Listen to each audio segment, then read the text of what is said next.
Good afternoon and welcome to our Evolve Your Management Style webinar. I'm your host, Stephanie Dahan, and I am the Event and Content Manager for SACAP. Without any further ado, let's get right into it. Malcolm, I'll now be handing over to you. Thanks, Stephanie. Good afternoon, everybody, and welcome. A question that I maybe want to ask everybody that's on this line, and I know that we all probably come from different backgrounds, different industries, different professions, whatever that might be, and that is absolutely fantastic. Diversity and inclusion, happy for that. What I want you to maybe consider is, what would you say, and maybe put it into the Q&A or the chat, what would you consider is the importance of an organization? Why does an organization exist? And your role as a leader or as a staff member or as a consultant or whatever role you perform, what is the impact that is, or what is the importance of your impact in terms of that? And as we journey today, you will see where those questions will come in, because each one of us have the opportunity to actually work with people, and we've got influence, and how we engage with people makes a big difference. Right. So first thing is, we talk about emotional intelligence, and we get to that detail right now and why that is important. What I would like to present to you is, number one, as we are leaders, our actual purpose in terms of organization is, number one, there's a performance or a delivery that we would like to do, something that we would like to deliver to the market, whatever that market might be within your space. Now, in order to have a high-performance team, we need to have a high-performing leader. And the question is, what kind of leader are you? Now, that high-performing leader, and I think we all know all the different leadership style. The one that is democratic, the one that is autocratic, the one that is laissez-faire, or however you want to pronounce it, etc. And are we collaborative? What does that mean? As a high-performance leader, what are some of the qualities? And we're not discussing the qualities today, except for one, which is going to be the emotional intelligence, but the impact thereof. Now, a high-performance leader can create a high-performance team. And when you have a high-performance team, you are able to deliver organizational results through teams. Now, you get leaders that would like to do all by themselves, and guess what? No man is an island, and you cannot do things by yourself. You need people to support you. Now, in order to have a supportive team, you don't just need a team that's going to support your vision, but you need a team that's aligned, that is cohesive. And when we talk about the team that is aligned, it means that we are focusing on the same vision, goals, and aspirations in terms of where we want to go, using our various skills, using our various perspectives, but coming back to this one vision of the organization that it is that we are trying to serve. When we talk about team cohesion, it's like glue. Cohesiveness, right? So what is that cohesion? What keeps us together? And what keeps us together generally is our set of values. It is our team culture. And what does that mean for each and every one of us? And once we have a high-performing team, innovation kind of just grows, which means what we did last year was good, but it was good for last year. I think it's Marshall Goldsmith. He's got the book, and it's something that I actually believe in. It says, what got you here won't get you there. So if the team wants to actually deliver more next year or during the course of this year, we need to do things differently. We need to either build on what has been said before, or we need to create something new. And this is where innovation comes in. But innovation can only happen when you have a cohesive, aligned team who is willing to deliver the results, who is aligned to the similar vision. And when all of these things are in place, something that you will see is that your team members individually and collectively will take accountability for their role in delivering these results. So high-performance leaders need to create high-performance teams in order to get the success of the organization delivered through to whoever their stakeholders are, whether it's shareholders, whether it's community, whatever that might be. Now, Timothy Galwal was a tennis coach, and he looked at the performance of his athletes. And I think, for those who follow tennis, you know, some of them are brilliant, and some of them are brilliant-ish, and some of them have got their own level of or standard of brilliance that they've got there. Now, Timothy Galwal looked at his performance or looked at his athletes, and he created this model, which is called the inner game, right? And if you Google the inner game, you will find the whole description about it. But essentially what he looked at, he says, if I want them to increase their performance, there's two things that need to happen. I need to increase the potential, and we need to identify what is interfering with their performance. Now, when we look at it from an organizational point of view and from a team perspective, performance that we want to increase, whether it be revenue, whether it be efficient processes, increase production levels, or whatever it is that we want to kind of improve, that measurement is a very subjective measurement for the team, for the individual, for the organization. Now, when we want to increase or improve our performance, those two elements that we're looking at is very important. Now, first, potential. And I think this is not an exhaustive list, right?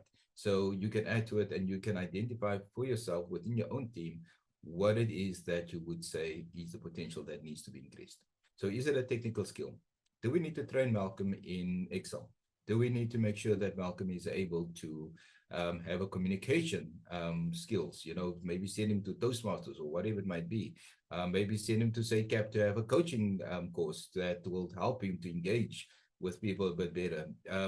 Do we need to teach him business development, sales tactics? Do we need to give him a better computer, maybe a Mac 25, whatever it might be?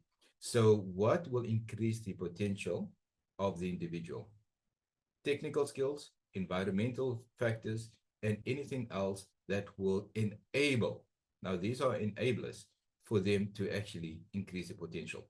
So when you do a technical course like studies, maybe do a degree, that's increasing your potential because now you've got greater understanding.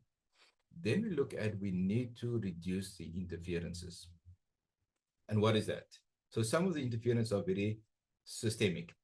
And what are some of the things that interferes? Now, when I sit with my phone like this while I'm in a meeting, it is an interference because I am being distracted. So that's quite an obvious one. However, when we look at what are some of the other interferences that happens, especially in a team dynamic, is that we got behavioral aspects that is driven by the environment that you are in. We are emotional beings, and so we will normally say that people are being overly emotional. And that's quite a very broad, interesting statement that people normally make. If I'm not aware about the emotions and what's happening in my team, it actually becomes an interference. And if I give you an example, I was managing a team, and one of my team members, one of the kids had autism. And so there's always something that she needed to deal with. And her performance on the days when the child was good was great. Her performance on the days when the child was not that well was not that great. That became an interference. Now, please don't get me wrong. There's nothing wrong with the child or this. This is just recognizing that there is something that is interfering with her current and her presence at work. And we cannot take that away. Any of us, when you have a child that is sick, when you have a situation at home, whatever it might be, you might be present at work, but your mind is somewhere else. It's an interference to your production. So as a manager, as a leader, how do you manage that interference? How do you support your team in that?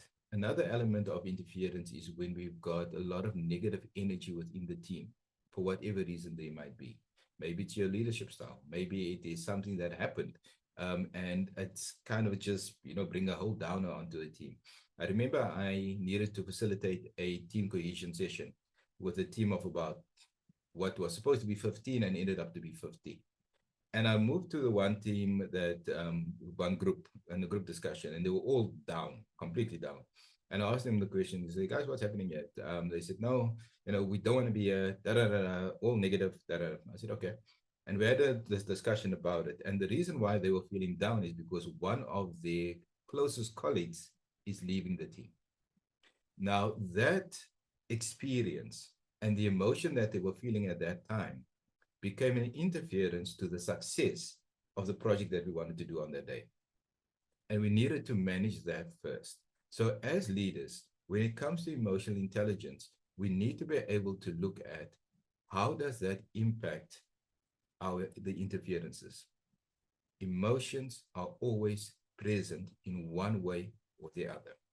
Now, emotional intelligence, for me, if you summarize it, and is literally your ability to assess, to recognize your own and others' emotions around you. It is how does it contribute to managing the interferences. Now, if you have high level of EQ, it means that you have this innate intuitive to say, I can sense something is wrong. I can sense something is right. Or, okay, wait a minute. The team's energy is a bit low today. I'm wondering why. Be curious about it. Now, if you're curious about it and you find out why the energy is a bit low, isn't it then empowering you to make a decision to say, how do I deal with this differently? Maybe there's something else that I need to do.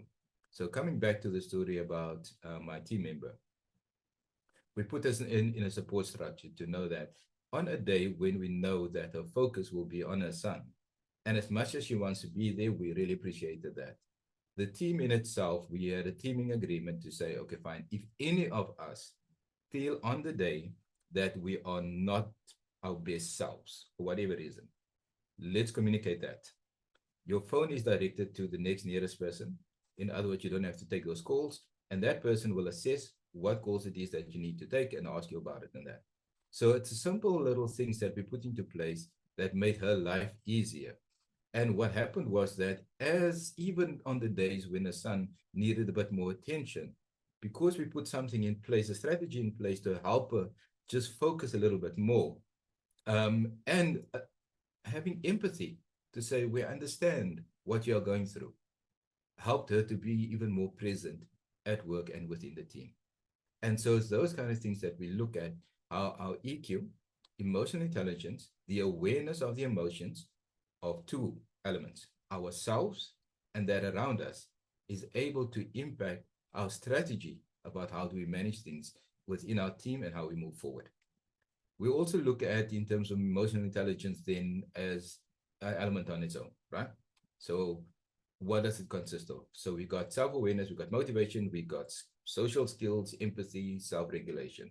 Now, there are many gurus on emotional intelligence, and I will really, if you have never encountered emotional intelligence as a concept, which I doubt, I would really encourage you to kind of find one of these resources or a book on it.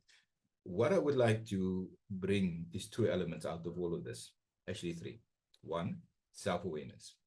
When we are aware of ourselves, when we are aware of our own triggers, when we are aware of how do I respond, and there's something that comes into that self-awareness that goes a little bit deeper than emotional intelligence as well. It is actually your emotional literacy. Are you able to define your own emotions? You know, some people will just say, I'm not feeling great today. Not feeling great today does not mean anything.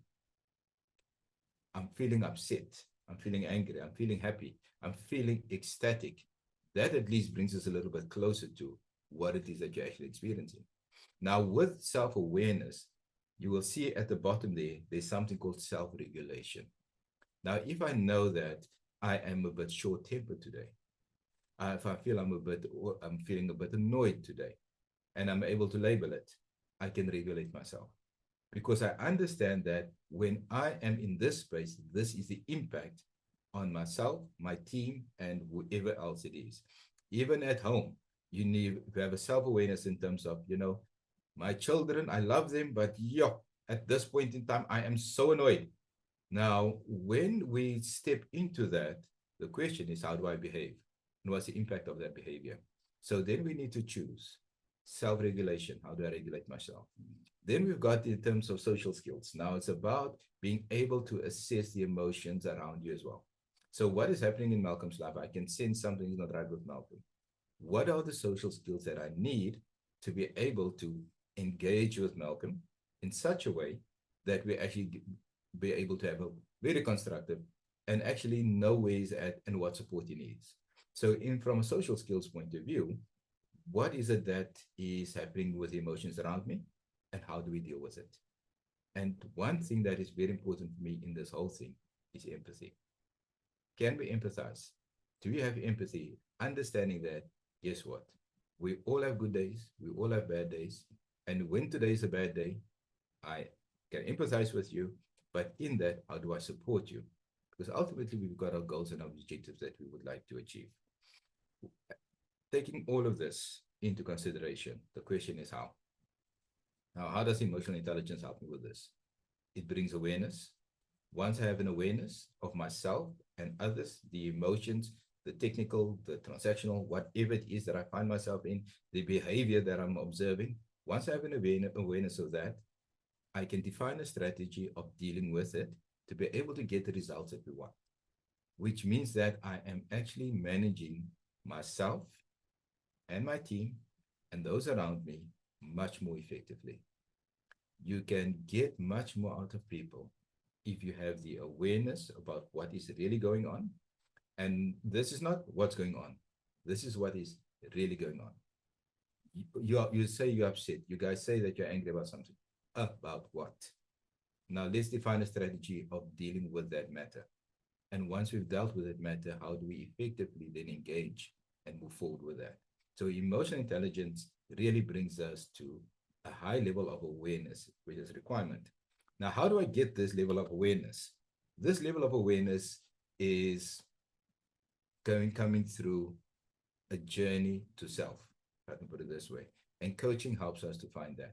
Because with coaching helps us to unlock a heightened sense of awareness about ourselves, our own triggers, our own perceptions, our own biases, all of those things kind of kick in.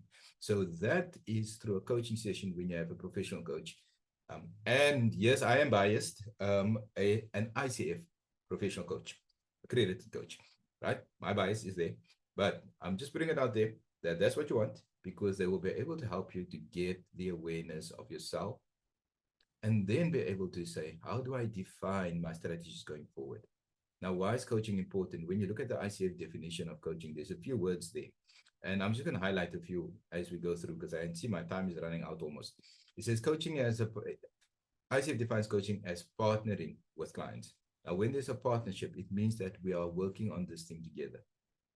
We also kind of look at thought-provoking questions and a creative process that inspires you to maximize your personal and professional potential.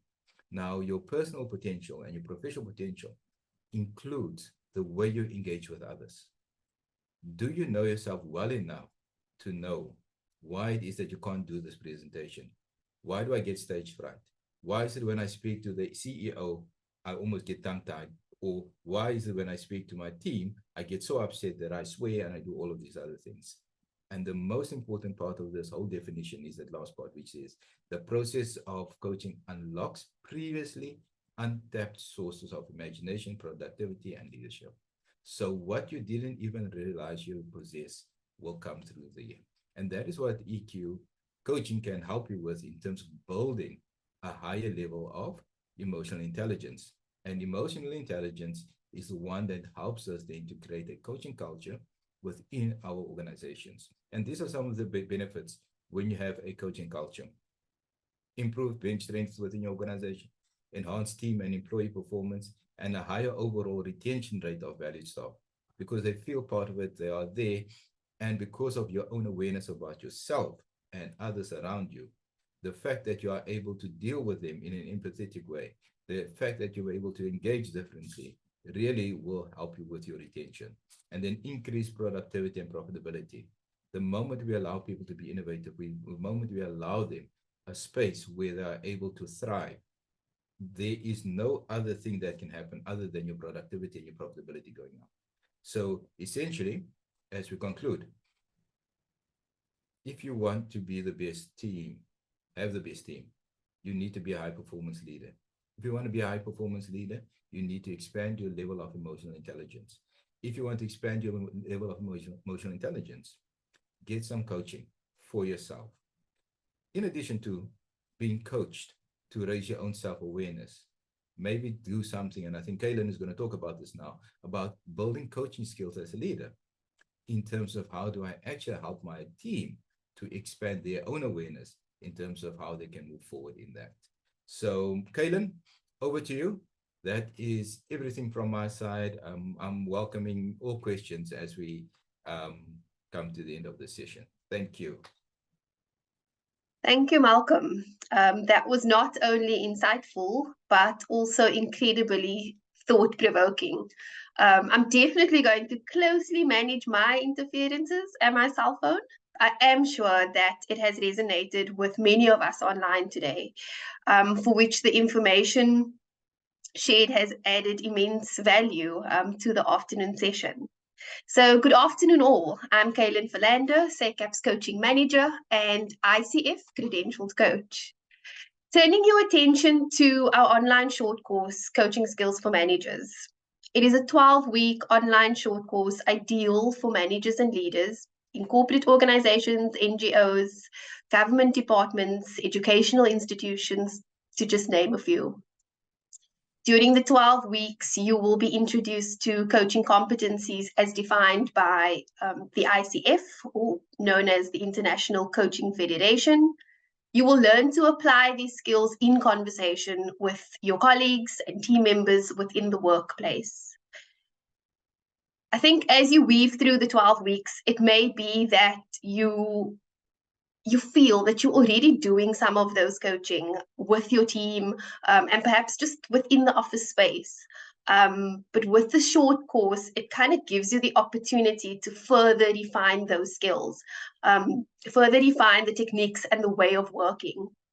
The course carries 30 hours of ICF training hours, and that 30 hours consists of content material, readings, video demonstrations, live coaching demonstrations. There's also compulsory weekly webinars that is facilitated by an ICF credentialed coach. During the program, there are numerous opportunities to coach, to be coached. And there's lots of encouragement for you to take your weekly learnings and to apply it within your team. At the end of each week, there's also a time for you to digest and consolidate your learning by completing the weekly multiple choice quizzes. Yes, it's to test your knowledge, but it's also for you to kind of be aware of what are your strengths, what are your areas of development, and what would be your course of action thereafter. Following on the next slide, the course is set to start on the 11th of September. The first webinar is scheduled for the 14th of September. And basically to view the course, to also view greater depth about the weekly session topics, and to add to your cart, please visit the SACAP Global course link, and there'll be more details around the short course. Thank you. Thank you so much, Kaylin and Malcolm. I agree with you, Kaylin. I think, the session was quite insightful for everyone. At the moment, we don't have any questions in the Q&A box, but I will let you know that we have shared the link to the Coaching Skills for Managers course, as well as a document on how to register, and then also just to get you registered towards starting with us on the 11th, if that is your interest. Please feel free to obviously use the Q&A box at the bottom of your screen, or you can use the chat box if you have any questions for Kaylin or Malcolm. And it can be about anything. It can be about the course, it can be about the content, it might be about your current work environment. I'm sure they'd love to engage with you on this. Silence is golden, right? Apparently. Okay, so we're gonna have so much gold at the moment. So what I'm curious to know, and maybe the participants can put it in the chat as well, is with everything that has been said and done now during this time, what is the one thing that you think that you would like to do differently? What is one thing that has impacted you or has given you a level of new thinking? Are there, okay, Denise. Improve. Okay, cool, perfect. So Denise, this is a very, very, very interesting question, and it depends on what it is that you would like to be cohesive about, if I can put it that way. And you say particularly among group that has clashes on work responsibilities. If you want to have a highly effective team, two things that's very important in that, especially when it comes to work clashes on work responsibilities, we need clarity in terms of what is my role, what is the interdependencies of my role. So let me use myself and Kaylin as an example, right? So I'm ICF, Kaylin is head of coaching at an ICF accredited coach education provider. So I've got my role, she's got her role. What are the independencies in between? We need to be clear about all three of those levels. Because once we got that, then we have an understanding to say, this is my boundary and this is how far I go. Very important in terms of team cohesion is a teaming agreement. Do you have a session where you actually say, as a team, let's discuss what is it that we want to achieve? Are we aligned in our vision? That's number one. And do we understand it in the same way? Values as an example, right? So we can all say respect is one of our biggest values, but respect means something different for me compared to somebody else. So what is the team's definition of respect? And then we create a teaming agreement in terms of, or team charter, this is how we move forward. We also clarify roles and responsibilities in that session. And generally, I would suggest that you get an external facilitator to actually manage a process like that with a team. And guess what? There's one other thing. Team coaching, a process where we can actually have the team explore all of these things and co-create the way that they want to work together. That's something you said that was helpful. Thank you. So now Denise has taken us from global, from golden to platinum. So now we just need to go to iron ore still. Yes, we have mentioned in the chat box that we are open for questions. We do have a little bit of time to have this live session and to answer any questions you might have. Anything you're unsure about, maybe you aren't sure what exactly coaching entails, and you're here because you're interested about what that means or what it might look like for you. Please feel free to ask those questions. Right. We have Samantha in our chat box, and she says the point made about emotional literacy is important. I find that many people have not developed the skill and have fallen into the pattern of saying, I'm fine, even though they are not, and they may not understand that naming their emotions help to resolve them. Malcolm, I know you spoke into this. I'm not sure if you have anything to add, or Kaylin, maybe in your experience as well. So I agree with your point very fully. And I think so something that we need to bring in this is also psychological safety. Do I feel safe enough to be able to say how I really feel? Or I'm fine is the I'm fine answer, just as long as people leave me alone. Because if I'm going to say how I really feel, what judgment is there? So do we create a psychological safe space? Now, there's a big wheel with all the emotions that you can define for yourself, etc. And I mean, there's resources for that. But the key thing is, in emotional literacy, can I define it? In extension to that, do I have a safe space to express it or to mention it? Something that I've always done in my teams is to say that I don't mind what it is that you are feeling. Tell me exactly what it is. I may or may not be able to do anything about it, but then I can support you. And so with that, I think I gave the example of the one employee that I worked with. She was comfortable to say, guys, today is not a good day. And you know what happened for me? I had days where I didn't have good days. And I could come in and say, guys, I'm feeling very frustrated. This is, you don't have to give all the personal details, but this is where I'm at the moment. And it's amazing how the team creates a safe space for me to be able to just echo that. And sometimes just being able to say it helps you in that. So yes, we can help people to become more literate about defining the emotions. In addition to that, can we create a safe space for them to express what it is that they're actually feeling? Lovely. Thank you so much, Malcolm. Malcolm, we do have another question that asks, what differentiates coaching from leading or managing? Okay. That's a very good choice. Thank you for that. So two things, and I need to choose my words very carefully here. When you are a manager with coaching skills, it does not negate or take away your leadership or managerial responsibility.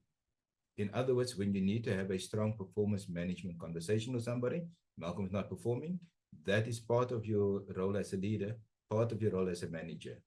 However, what coaching skill then does is how I have that conversation. I remember I worked, so part of my lifespan is that I was in HR as well. And I had to do a disciplinary. We actually had to fire someone. And after we fired this person, the person came back and said, Malcolm, thank you for the way that you have handled the situation. Now the person got fired. Now you ask yourself the question, it's like, how can somebody say thank you for firing me? It was not the firing and that. He still did not agree with the process or the outcome, but the way we dealt with it, the way we managed him. Now, key thing for me that is that we need to be able to keep the person's humanity and integrity in check. So whatever it is, so the coaching skill will help you to have a conversation that a manager will generally find more difficult. Now let's come to coaching in itself. With the definition of coaching, it is literally to be able to unlock whatever potential this particular individual has, or yourself, or even as a team. And so from a skills perspective, if you are a coach, it means that you will actually act as a coach. You are that sounding board, you are that partner, you are the co-pilot to someone who's on their journey. And then, but there's so much benefit in managers having coaching skills so that the conversations and the environment that they create can actually help them to do that. But it does not take away your responsibility as a manager or as a leader. All right. Thanks so much, Malcolm, especially for that answer, that very in-depth answer. We do have another comment, and I'm not sure if this is maybe something you would like to expand on or comment on, but Florence says that I did not know the importance of self-awareness. In most cases, when you are a leader, there is pressure to focus on getting the team to perform and the expectation for the team leader to get results. I'm pretty sure there are a few other people who might feel the same on this call, this webinar. So we lead by what we have observed. And so if we have a leader that has just been focused, well, quite interesting enough, yesterday I had a discussion with somebody, and it was about performance and performance. And I asked the person, I said, how can you get the best out of your team? You are saying that they're not performing. Why are they not performing? Have you explored that? Now remember self-awareness, and this person thought that this team is not performing, but the team is working in fear of this person. Now, when they're working in fear of this person for way he or she, and let me use the term so that nobody can identify who this person is, he or she behaves, has got an impact on the team. So their self-awareness about their own actions is important to actually drive performance. And so we forget that performance is not an isolated thing of just people needing to perform. I remember I worked with one asset management team that outperformed benchmarks, but it was not a cohesive team. And the moment they got the bonuses, 80% of the team resigned because the environment was not what it is. So yes, you can drive performance in a very autocratic way and actually get it. And, you know, no pain, no gain, you know, you shall suffer, that kind of thing. Or you can say, let me catch the bees with honey in terms of let's collaborate, let's expand, and performance will come. You can get minimum performance when you have, I told you so, this is what you must do. You can have maximum performance if you expand the potential of your team. And if your team feels trusted, if they feel that they can think, if they feel that they can bring something together to the table, that will be different. And so what is the environment that you're creating? And are you aware about the impact that your personality have on this? And Stephanie, maybe just one thing that I want to say about behavior, because our behavior as leaders impact our teams. Now, our behavior is driven from a particular belief that we have. That belief is driven from a particular thought that we have. So if I think that Malcolm is stupid, then my belief is he will never understand. And you know that. So my behavior is treating him like somebody that will never understand. But if my thought is that he's got the potential to be the best CEO, MD, accountant, whatever it might be, then I believe that, and then I'm like, he can be, but we need to help him, which means your behavior changes. So as that self-awareness about what is my thought, what is my belief about the situation, what's my relationship to the situation, that awareness will help you to shape the behavior that you have, which will shape the behavior of the team as well. So when people start talking to me loudly, it's like, Malcolm, do you understand? Then I know what they think of me, that I'm very slow to understand. But when they just talk to me, I know, and then I feel comfortable. Always look at, is it psychologically safe for the individuals to actually express themselves? Thank you. Thanks so much for that. And Yeah, I hope it's been helpful, not only for Florence who asked the question, but for other managers or leaders on this webinar. But I think with that answer, Malcolm, we will close off the session. Just want to say thank you to you and to Kaylin. It's been very insightful, very helpful, even just in the short period of time. I'm pretty sure most of our attendees have taken something that they can start implementing on their side. For all our attendees, if you've missed any part of this, or if you'd just like to stay up to date with any new programs, courses, or free webinars that we host, please feel free to follow us on social media. And then also to check our YouTube page for the links and the recordings. Once again, a big thank you to all our attendees for joining us and being engaged in the session, and to our speakers for sharing your expertise and your knowledge. I hope that you all have a lovely afternoon further. Take care.